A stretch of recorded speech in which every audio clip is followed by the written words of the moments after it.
আসেন আরশে আজিম, কত উপরে আল্লাহ পাক প্রথম আসমানে নেমে আসেন, মানে আল্লাহ পাকের রহমত কি হয়, একদম কাছাকাছি চলে আসে। আল্লাহ পাক দোয়া কবুল করার জন্য বলেন, কে আছো আমাকে ডাকবে।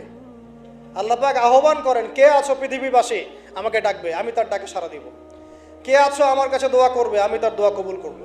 কে আছো আমার কাছে ক্ষমা চাইবে, আমি তোমাকে ক্ষমা করে দেব। কে আছো অসুস্থ, আমার কাছে শেফা চাইবে, শেফা দিয়ে দিব। আল্লাহ পাক আহ্বান করতেই থাকেন ফজর পর্যন্ত। কি পর্যন্ত? আর ওই সময় এই যে সারা রাত জায়গায় মানুষ ওই সময় ঘুম দেয়, তাই না? ঠিক ওই সময় দেখবেন শহর কেন্দ্রিক জীবনে লক্ষ লক্ষ মানুষ জেনা করতেছে ওই সময়। ঠিক ওই সময়টাতে দেখবেন যে লক্ষ লক্ষ মানুষ মদ খাচ্ছে, লক্ষ লক্ষ মানুষ পর্নোগ্রাফি দেখতেছে, মুভি দেখতেছে, চায়ের দোকান আড্ডা পিটাচ্ছে, শপিং করতেছে, কি না করতেছে। আল্লাহ পাক আহ্বান করছেন ওই সময়, আল্লাহ পাক আহ্বান করছেন, কে আছো আমাকে ডাকবে, কে আছো।